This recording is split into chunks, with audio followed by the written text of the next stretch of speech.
Welcome to the Unbroken Arrows podcast. I'm Greg, and Catherine isn't with me again this week. Catherine and her mom, Stephanie, have been under the weather now for, 8 to 10 days, and Catherine still has a little bit of a cough, and I think it would be a little bit difficult for her to carry on a conversation without coughing too much. So keep them in your prayers. They're trying to heal. But hopefully Catherine will be back on the microphone soon. My guest today is Jason Nelson, and Jason is the naturalist and outreach coordinator for the South Dakota Game Fish and Parks, and he is also the founder of the Big Sioux Fly Fishing Club. That's why I wanted to have Jason on the show today, as one of our objectives on our Unbroken Arrows podcast is to encourage our listeners to be active in the outdoors and maybe try some outdoor activity that might be new to them. And selfishly, fly fishing is one of those activities that I want to try. So I thought my questions might be similar to some of those that our listeners might have as well. So, Jason, welcome. Thank you very much for having me. Well, first off, what I'd like to find out is, as the founder of the club, could you share a little bit of the history of the fly fishing club? And also, I think it's fairly recent, the partnership that came to be between the South Dakota Game Fish and Parks and the Friends of the Big Sioux River. Yep, absolutely. So I have been fly fishing off and on pretty much my entire life. And then a few years ago, I just kind of dove back into it head first. And it's kind of my biggest hobby passion at the moment.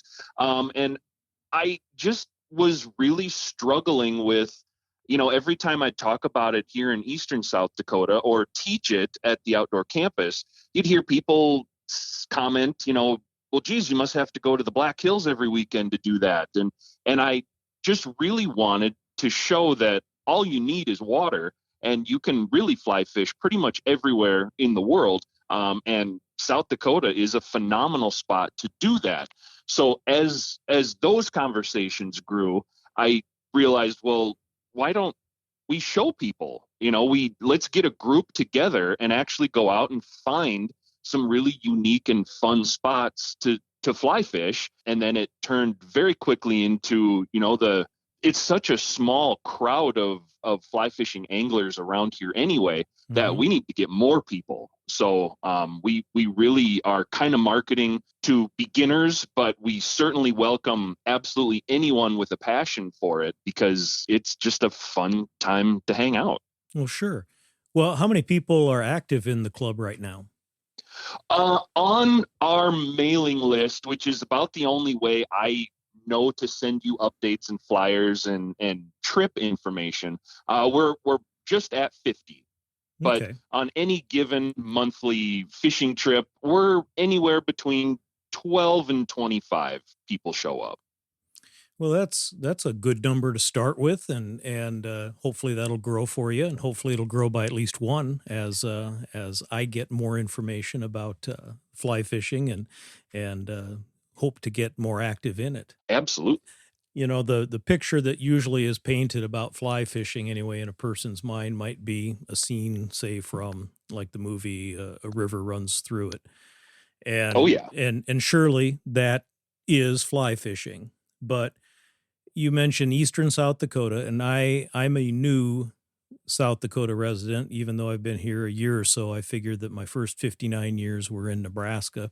So I might be a new South Dakota resident for the rest of my life. But, in Nebraska, there is a trout stream in northeast Nebraska, the Verdigris Creek. And I grew up in Verdigris, Nebraska, and my brother is actively fishes the trout stream there. And I know Soldier Creek, I do believe it is, in northwestern Nebraska in the Fort Robinson, Chadron State Park area. Would be west of Chadron, Nebraska. There's a trout stream. But sure, fly fishing, as you alluded to, you don't need that mountain stream. You don't need to have a cold river in higher elevation. So in South Dakota, What type of fish and what types of water then do you and the members of the club fish? We are typically looking for areas. Really, it's all about room to cast. Not everyone, actually, almost no one will show up with waders, which is totally fine. So we're shore fishing.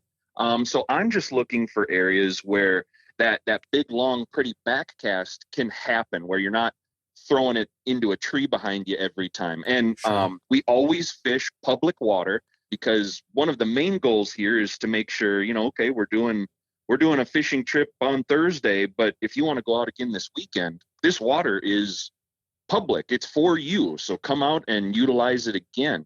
But we are typically fishing for bass, bluegill, pike, carp, kind of as a club, we're very opportunistic, Sure. because it's a bunch of typically newer anglers. So we're not picky, but the bass and the pike and the carp are three of the most fun species I think you could ever hook onto. Well, yeah, it, in a traditional sense as well, not Oh, just fly absolutely. fishing, but in the traditional sense as well. Sure. I bought my first fly rod, and I will tell you that I've used it once, but I purchased it. Oh, goodness sakes. I'd probably have to say 2017 or 2018. At that time, I lived in western Nebraska and kind of in Ogallala, which is in the shadow of Lake McConaughey. And below the dam, Kingsley Dam at Lake McConaughey, is Lake Ogallala. And Lake Ogallala was formed as they used the earth from that area to help build the dam. But the water coming out of Lake McConaughey is very, very cold. So they basically developed that into a lake that could hold a population of trout. And that's why I purchased my fly rod. I was going to go out and start my fly fishing career, I guess. But You bet. I never did.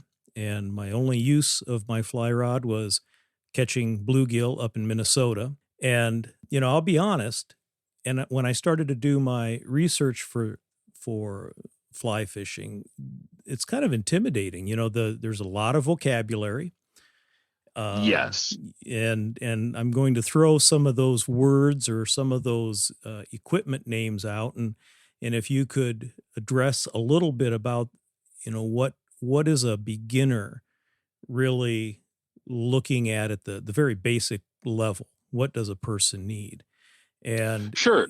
the different things of vocabulary that people may hear in your description. You've got a fly rod, which is a unique tool, a fly reel, and usually and if you would talk a little bit about how those are usually matched in terms of that equipment, I guess.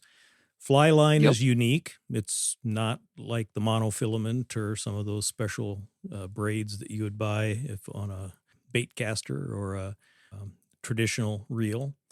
But a net probably is needed, leader, a tippet, a nipper, and last but not least, flies. So I know I threw a lot at you there, Jason, but Sure. as you go through and describe, what would a beginner really need just to get started at that basic level? You bet. This is probably the number one question we field when people start to get interested in fly fishing. And the first thing I will say with all of this is I'm not a brand person. I'm not a high dollar person. I'm all about this. This is a tool. If it gets you on the water, then it's the right one for you. But when you're looking at fly rods, they are kind of broken down by weights. So a 3-weight fly rod will be pretty noodly, really fun for like Black Hills trout, for bluegill. But if you are using a 3-weight and you hook into a 15-pound carp, your rod may not come home with you. Um, Kind of the standard trout fishing rod would be a 5-weight, fantastic for pretty much everything. And then me personally, I like a stiffer rod. I'm 6'5", 300 pounds. I'm a big guy. So I like a big stiffer rod. So I like an 8-weight. And then when I'm pike fishing, I use a 10-weight but they're all so easily, you can match pretty much any of these rods to what you're doing.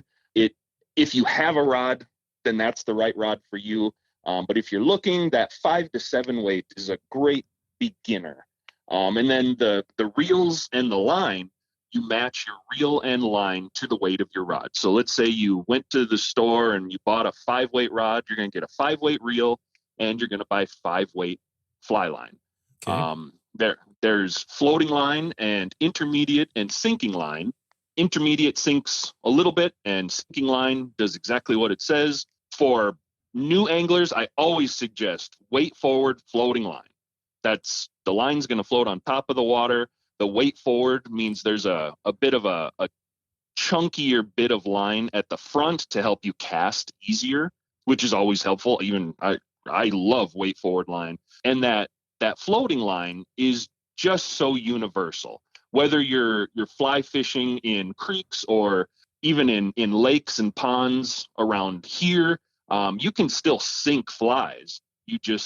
Your line isn't doing the sinking. You would be adding weight to your fly itself. Okay.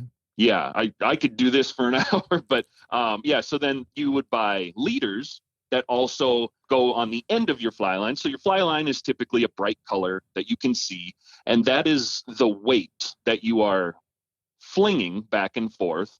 And your leader and fly, for the most part, are weightless. So they would be really difficult to cast with conventional fishing gear. So you use fly line as your weight. Your leader would be the clear part at the end of your really brightly colored fly line, and that is to not spook fish. Okay. Comes in a variety of lengths and sizes. Those, again, to add more numbers and confusion, typically come in like 1X to 5X, 5X being really skinny. Think of that as like 2-3 pound test mono. And your 1X could be that 15, 18 pound. So for the most part, I tell everybody, go middle of the road, 3X leaders, and then tippet, you would just add on to the end of your leader as you are, you tie flies and you take flies off and you nip a little line, or every time you tie a knot, you're using up more of that leader material. And the tippet just extends the life of your leader. Okay. The different types of line, then you'd said floating and intermediate and sinking. So I'm going to venture to guess that depending upon what fish you are trying to acquire, you're going to want to use a different type of approach or presentation, and that is what the fly line is going to help you do. It certainly could. I think of which line I'm going to use much more based on the water than the fish. You could Okay. catch any fish with a floating line, but if I want to throw, big streamers for pike in 12 feet of water, I'm probably not going to be as effective with my floating line, so I'll put my sinking line on. Okay. And that being said, like classic, a river runs through it, dry fly fishing in a trout stream, you're certainly not going to want to use a sinking line because that's going to fight the flotation of your fly. Sure. So you would use a floating line. There is definitely a situation for all, and every species can and probably has been caught on every style of line. But I think of where I'm fishing, that's the main thing I'm looking at when deciding which line to put on my rod. Okay. Now, you mentioned the river runs through it again, and something that I learned, I guess, just recently in doing some of my prep work was that when a fly fisherman, in the traditional sense, like if you're in an area where on a river that holds trout and you're in an area that you have enough room to cast freely, a person casts upstream and lets the fly float back down toward them. And I suppose that makes all the sense in the world to those that have done this before or do this. But to me, that was a different. That was something I learned, I guess. And could you address a little bit about that technique and how that is beneficial with regard to fly fishing, and I suppose one of the reasons is you're not necessarily fighting the current, and you're also going to potentially bring that presentation, the fly, to the fish in a more natural way. Yeah, so that's twofold, and you kind of nailed it there with both. So the fish themselves in a quick moving stream or river, they don't want to be on like running on a treadmill all day. They are going to face their nose upriver, and they're going to typically find the calmer areas within that river to relax. And so what the idea of casting upstream would be that you're casting ahead of where the fish is looking, and you can get a very natural drift right over that fish's nose. And I mean, a fish will move a long ways depending on the day to go get a big meal. But typically, the closer you can get your fly to the fish, the better. And the more realistic that floating fly looks, I mean, we're in the business of tricking fish. Sure. And so we're always trying to be natural about it. And bugs float downstream. Hmm. Okay, you mentioned a wet fly. And so there's wet flies and dry flies. What's the difference between those two? Dry flies are going to float, and wet flies are kind of any fly that would go under the surface. So that would be, there's a lot of very popular flies for, say, like steelhead salmon, things like that. But in our world, in eastern South Dakota, that typically means streamers, meaning Okay. we're trying to pretend to be a bait fish or something obnoxious to make that fish reach out and strike it, because they don't have hands to interact with their world. If they're curious about something, they go up and bite. Hmm. Okay. And with, I guess, in really all fishing, but with fly fishing, in my research, one of the things that I keep seeing over and over again is to fish the hatch. So these flies, many of them are going to, oh, what's the word I'm looking for? Simulate some type of insect or larva of an insect Sure. that is either, just has hatched or is about to. Absolutely. Yeah. Matching the hatch is a big part of fly fishing. I kind of sit on both sides of that fence. There are days when matching the hatch is just about the only thing that works. And there are days when, I need something hot pink or lime green just to get their attention, to attract them over. But I definitely try both. But if there's a big hatch going on, like about a week ago here at the campus, I was teaching a class, and you couldn't walk through the grass without 100 grasshoppers jumping everywhere. So I put a grasshopper on every participant's rod, and we did really well because that's what the fish were naturally eating at the time. Sure. So the different types of flies, you can purchase these at a store, but fly tying is also a hobby and a passion for some. Is tying flies part of the club activities? Yes, it is. Yeah, that's one of the other really fun parts about this hobby is, we live here where we cannot fly fish 12 months a year if we stay home. So fly tying is a giant part of, I shouldn't call it a curriculum, but the activities that we want to explore here at the campus and with the fly fishing club. It's an all-consuming hobby of mine. I've turned a spare bedroom just into a fly tying room, but it is absolutely more rewarding to tie your own fly and then catch a fish with it. It's such a fun learning curve, and it really does make you a lot more in tune with what's going on under the water. There are unlimited amounts of patterns of different things you could tie, from insects to fish to crabs to frogs to pretty much everything. But for the most part, I do try and stick with something semi reasonable to what these fish would find in the water anyway. And that has been so fun to have. Now I have some favorite patterns that I tie, or I have some favorite ones that I love to teach new fly tires because they work really well and they're not overly frustrating to tie. What about the equipment then for that? Is there, if someone were to become part of your club and just learning the basics, some of the specialized equipment that a person needs to to tie flies? Is that something available that somebody can try it out before they invest in that? Absolutely. So as a member of the club, if you own absolutely nothing, you are the perfect candidate for us. We have all of the rods, all the line, the tackle, the gear. And then when we get a little colder here in a few months and we start tying flies, we have all of that as well. We are really fortunate here at the campus to have some fantastic people who donate and volunteers who lend their time and their resources. We have all the vices and the thread and more fly tying material than we'll ever use. We are almost a full tackle or fly shop here, just in terms of the great materials that we can tie with. And yeah, so when we hold a fly tying event, yeah, you just show up. We provide everything. Sounds too good to be true. It's pretty awesome. You personally, as a fly fisherman, what is your favorite species to fish for? Pike.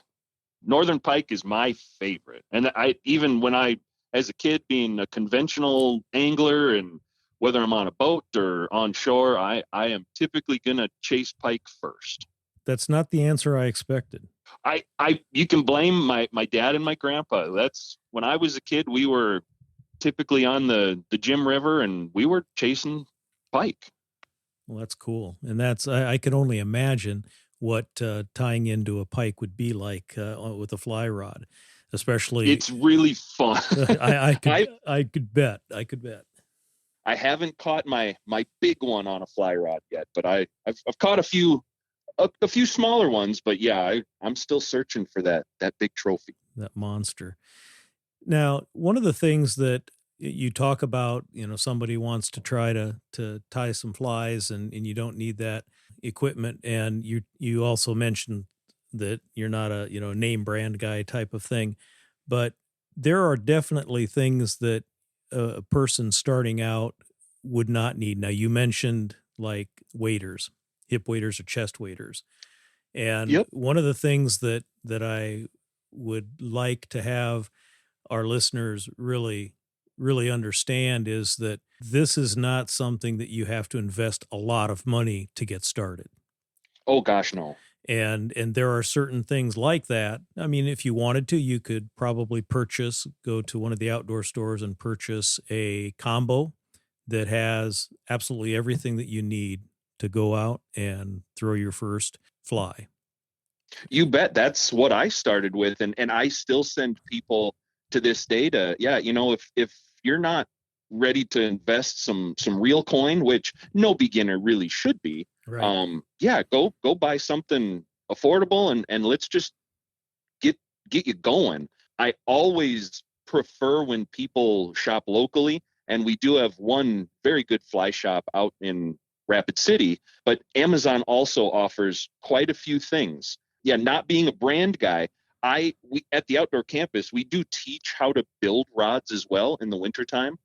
So we do offer a few pretty small group opportunities to build fly rods. But if that's not your speed, just finding any appropriately sized rod is great. I always tell people your reel should be the cheapest part of the outfit because all it's really doing for us is holding line. And then I like to suggest put a little bit more money into your line because that's doing the brunt of the work. Okay.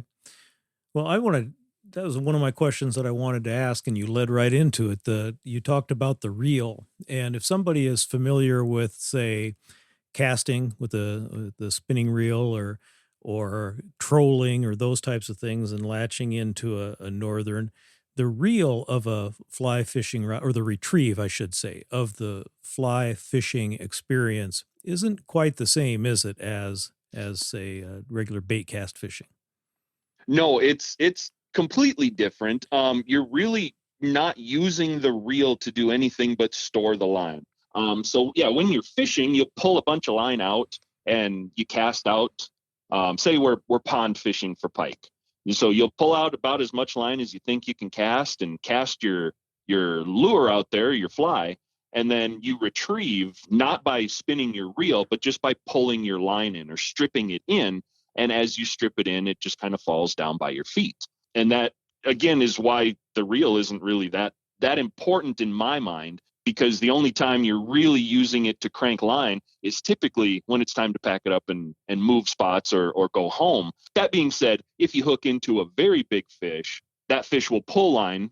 And once it gets rid of all the slack line at your feet, now you are fighting the fish with what we say, you're fighting it on the reel. And then you can pretty much reel them in just like any other conventional tackle fishing. And most reels have a relatively good drag system.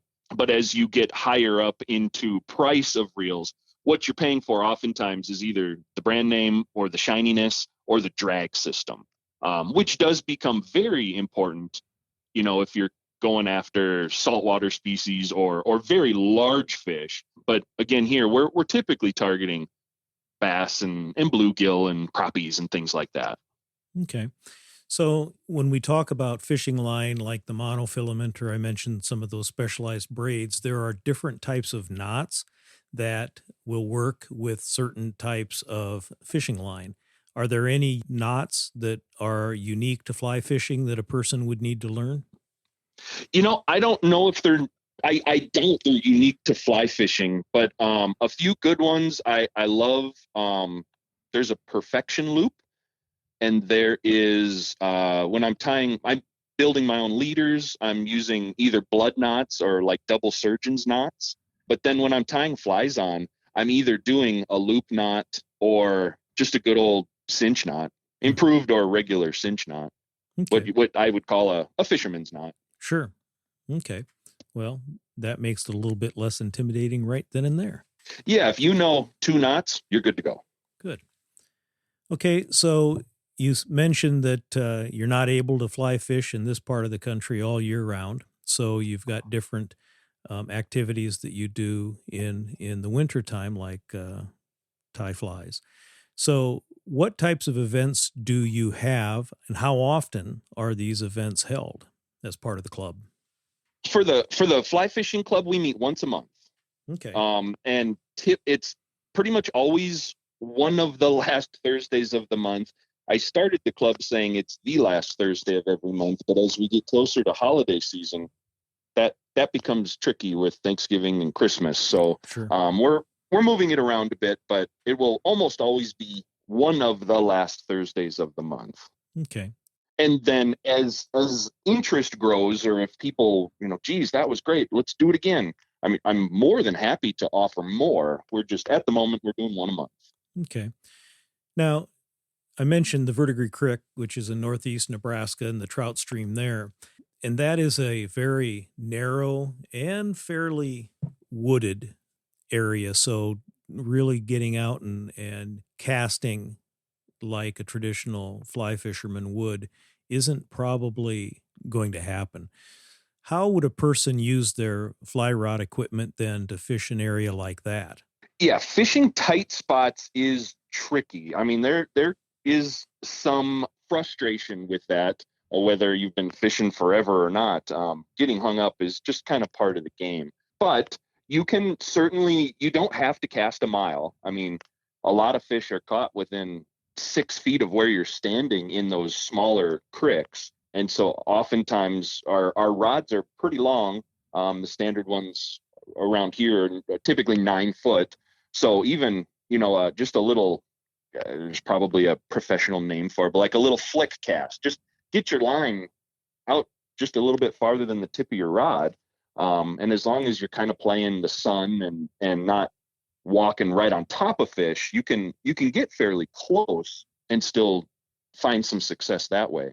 But yeah, other than that, probably standing in the middle of the creek would give you about the best open shot for a real cast. Okay. So what are some of the bodies of water I'm assuming you stay fairly local then as far as Sioux Falls is concerned. So what are some of the bodies of water that you have taken the club to? Yeah, my goal is always to keep us about an hour from home. So we have gone to Lake Vermilion, been to Rawlings GPA, which is down in Hudson, a really kind of a gem piece of water that gets stocked pretty regularly.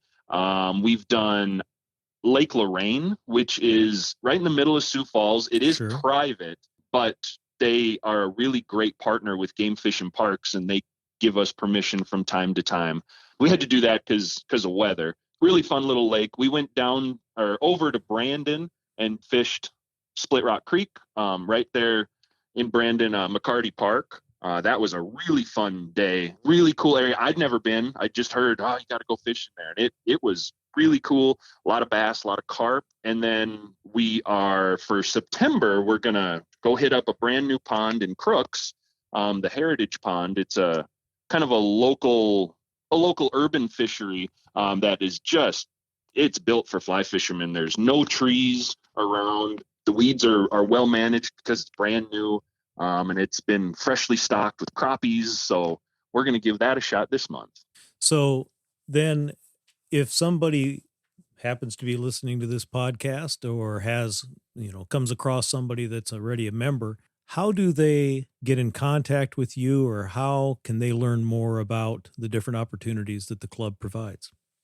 Yeah, so the best way would be to get a hold of me, and I will get you on our mailer list. I only email once a month to share the details of upcoming trips, but the best way to find me would be to just call the outdoor campus and ask for Jason Nelson.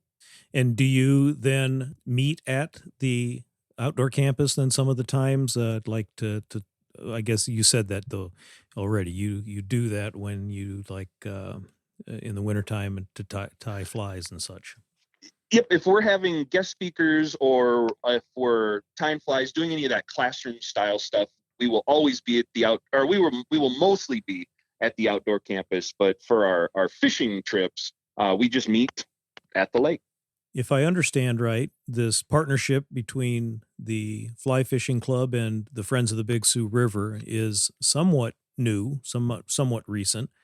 What types of things does that partnership bring to you as the Fly Fishing Club? And also, what does your Fly Fishing Club bring then to the Friends of the Big Sioux River? Yeah, so that is a really fun and exciting partnership. We pretty much partnered up about 3 months in as kind of the word of our club was getting out.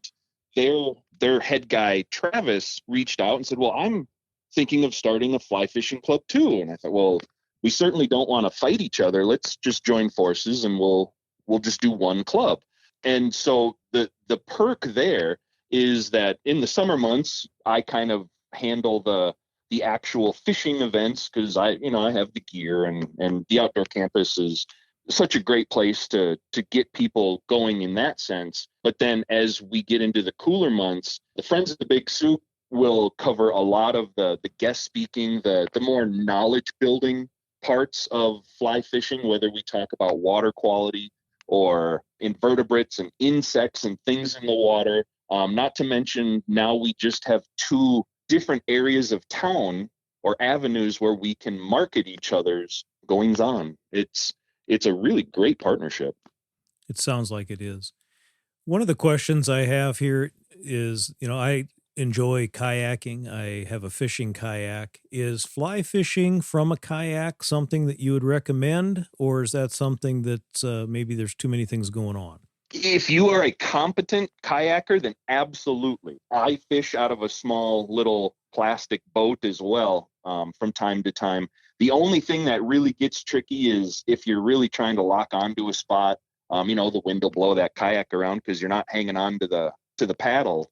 Oh, sure. But absolutely, a kayak is a great and fairly inexpensive way to get to areas that shore anglers just can't get to. It's also really fun to fish from the middle of a body of water in, as opposed to what we do most of the time, which is from the shore out. Oh, sure. It is another great way to present your flies. Makes complete sense. Well, Jason, you have the partnership with the Friends of the Big Sioux River.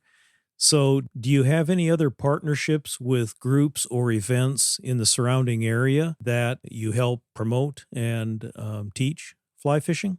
Absolutely. I am a big proponent and helper of Casting for Recovery South Dakota, and that is a nationwide organization that gets women affected by breast cancer out fly fishing as a part of the healing process. The program is for women who could have just been diagnosed, or maybe they beat cancer 20 years ago. As long as breast cancer is a part of their journey, they are more than welcome to come take part in the Casting for Recovery retreats.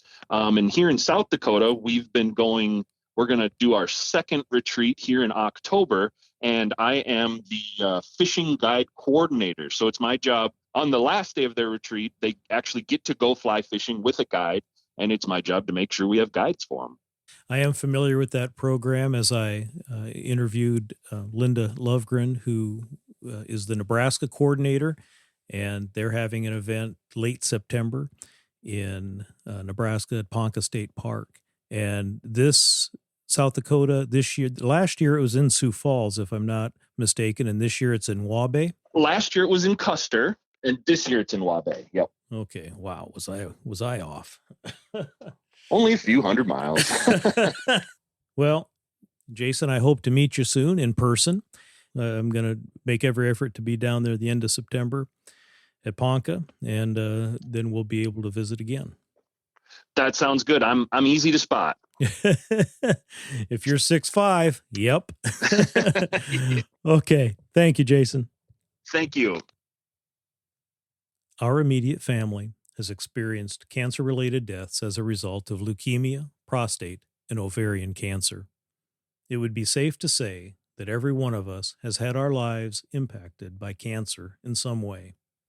A healthy diet, which can include wild game and fish, and exercise through outdoor activities, has the potential to improve a person's physical and mental health.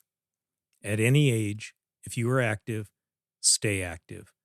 If you are not as active as you'd like to be, it is not too late to start now as a way to improve your physical and mental health. And if you or someone you know is thinking of suicide or is in need of crisis intervention, call the Suicide and Crisis Lifeline by dialing 988. Additionally, there are 3 ways that veterans and their loved ones can receive confidential crisis support 24 hours a day, 7 days a week. Contact the Veterans Crisis Line by dialing 988, then press 1 to be connected to a Veterans Crisis Line responder. To all our listeners, take some time to get outside, enjoy the outdoors, and experience its healing powers. With that, on behalf of Catherine and me, until next time.